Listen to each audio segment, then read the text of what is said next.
That Fresh Morning. That Fresh Morning. Avec Gina ce matin sur les 104.5, on est dans le petit clin d'œil civique, c'est ça Gina? Oui, on est dans le petit clin d'œil civique et on va parler bien sûr de la journée mondiale des télécommunications et de la société de l'information. Pourquoi est-ce qu'on parle de ça? Parce que bien sûr, hier c'était le 17 mai et chaque année, depuis 1969, la communauté internationale, le monde célèbre la journée mondiale des télécommunications et de la société de l'information.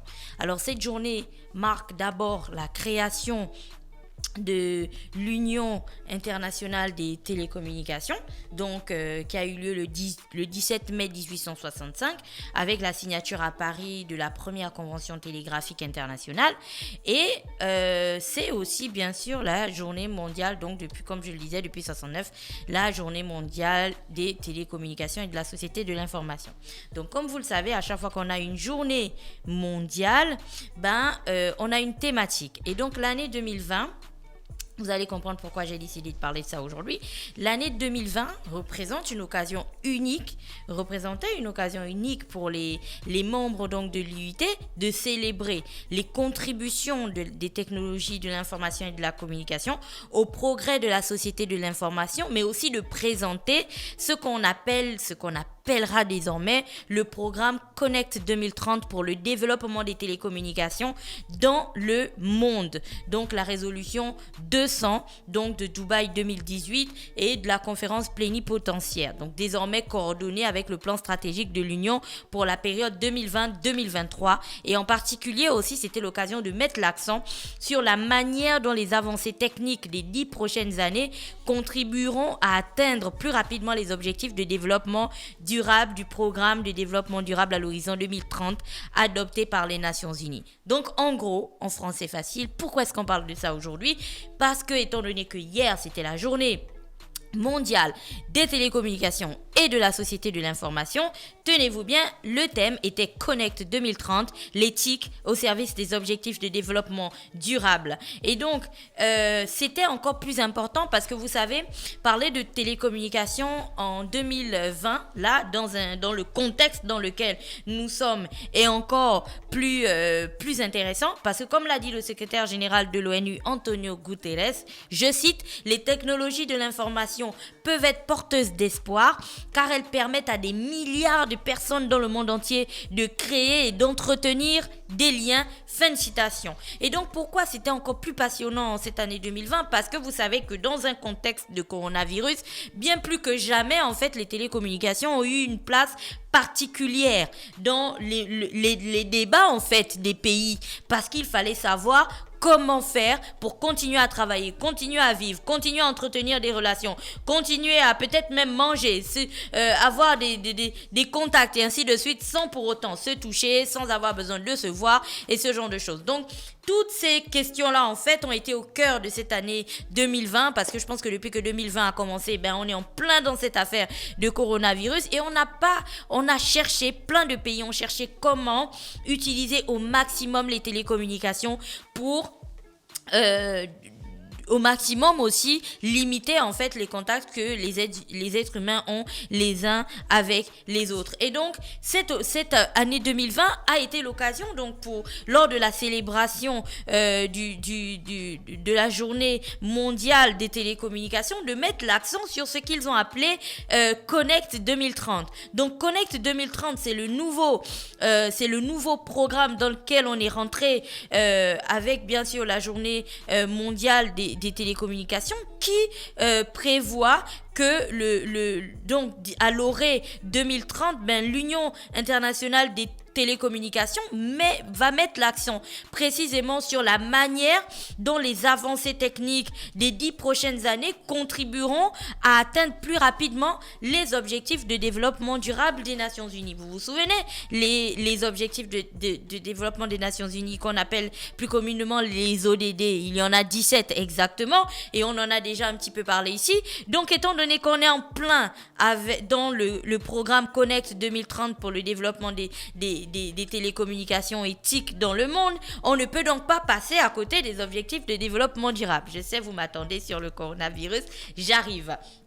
Et donc, dans les objectifs de développement durable, on vous dit que ces objectifs-là, en fait, si on a envie de vous rafraîchir un petit peu la mémoire, ce sont des objectifs qui ont été mis en place, en fait, et qui répondent aux défis mondiaux auxquels nous sommes tous confrontés, notamment liés à la pauvreté, aux inégalités, au climat, à la dégradation de l'environnement, à la prospérité, à la paix, à la justice. Toutes thématiques qui parlent durant cette période de corona, n'est-ce pas?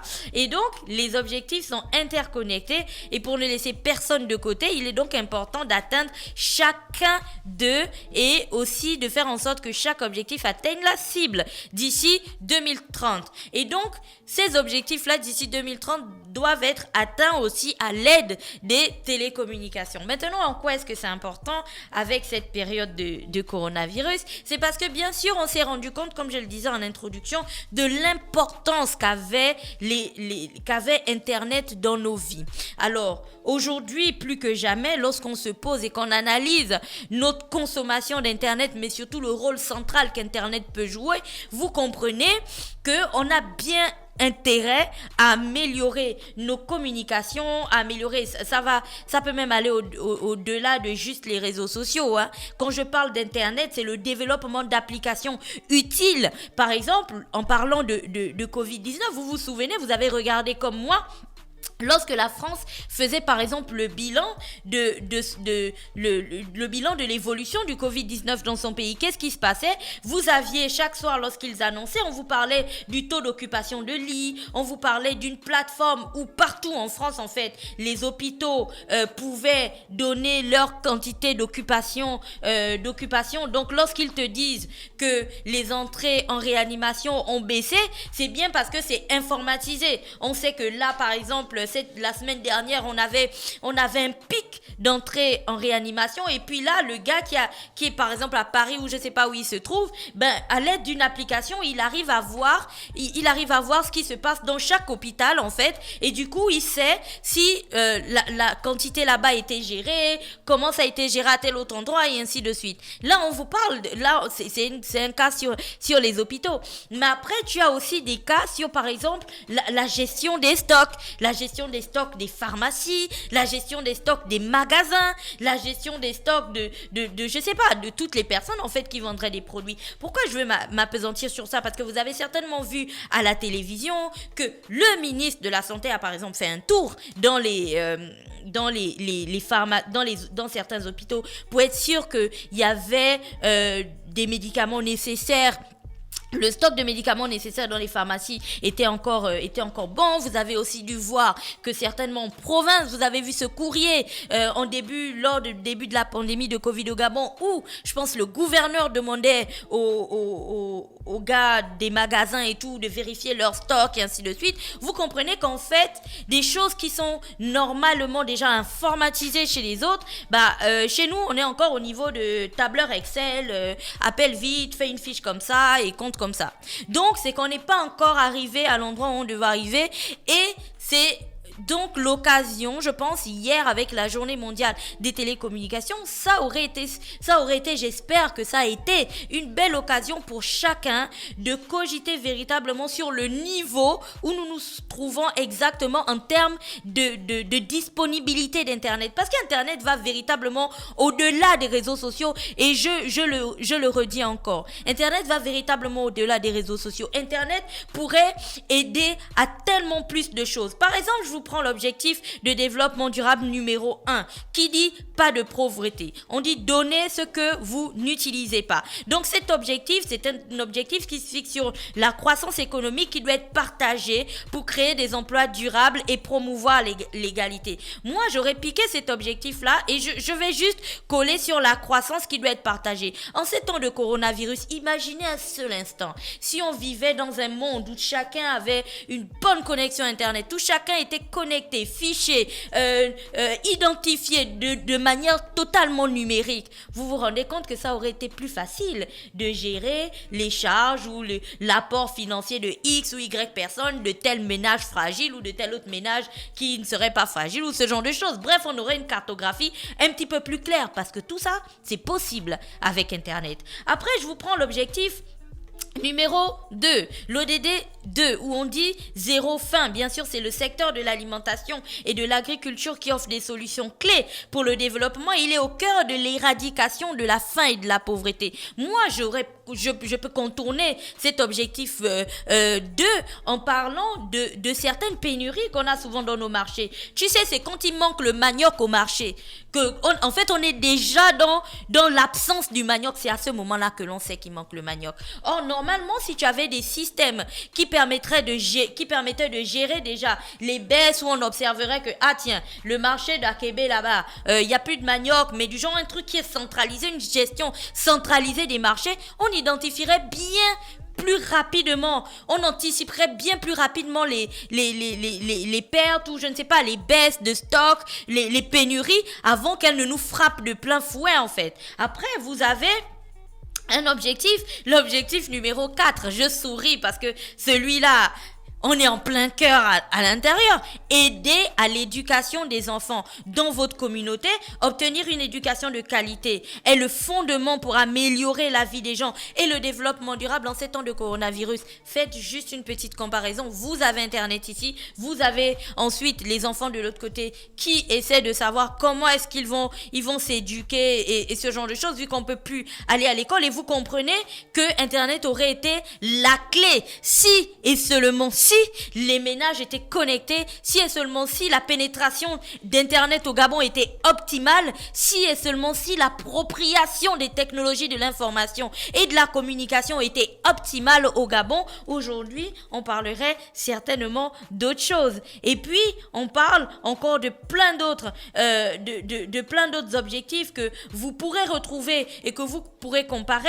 Dans tous les cas, je voulais m'arrêter sur ces 4-là pour que vous compreniez qu'en ces temps de coronavirus, la question des télécommunications et la question des technologies de l'information et de la communication est bien plus que vitale. Aujourd'hui, ce n'est plus un luxe. Ça ne doit plus juste être quelque chose que l'on prend parce qu'on a envie juste de faire comme. Ça doit être un outil de vie en fait. Tu te souviens avant que le téléphone n'arrive dans les ménages de tout le monde, c'était vraiment tu as le téléphone, c'est un luxe quoi. C'est parce que tu fais par exemple un taf ou je sais pas que tu as un téléphone particulier et d'ailleurs c'était un téléphone pour chaque maison. Aujourd'hui, le téléphone n'est plus juste un luxe, le téléphone est devenu une nécessité. On utilise ça pour faire des achats, c'est devenu notre banque, c'est devenu notre portefeuille et ainsi de suite. Donc c'est la même chose avec Internet aujourd'hui. Et je sais que nous sommes dans un contexte coronastique qui fait en sorte que on ne pense qu'à ça, on ne parle que de ça. Mais c'est justement ce contexte qui doit, avec la journée internationale des télécommunications, nous amener aujourd'hui à réfléchir sur des thématiques importantes. Par exemple, lorsque tu regardes les cartographies que l'on te fait sur les contaminations au coronavirus et tout ça au Gabon, je vous invite à regarder ce qui s'est passé dans des pays comme le Japon et tout, où par exemple là-bas, on créait des applications pour identifier chaque personne qui avait le corona et poursuivre ses mouvements durant la journée. Tenez-vous bien, cette application, lorsque vous n'êtes pas malade, mais que vous avez l'application et que à côté de vous, à 100 mètres, à 50 mètres de vous, il y a une personne qui a été testée positive, vous recevez une alerte sur votre téléphone. Voici comment d'autres pays se sont servis en fait des technologies de l'information et de la communication pour amplifier la prévention et la sensibilisation contre le coronavirus. Donc je voulais m'arrêter là et puis vous rappeler que c'était hier la journée mondiale des télécommunications et la thématique de cette année c'est Connect 2030. Voilà. Merci Gina qui est avec nous ce matin sur les 104.5 Urban FM, la station urbaine dans le Da Fresh Morning pour le petit clin d'œil civique. On se retrouve dans quelques minutes. Da Fresh Morning.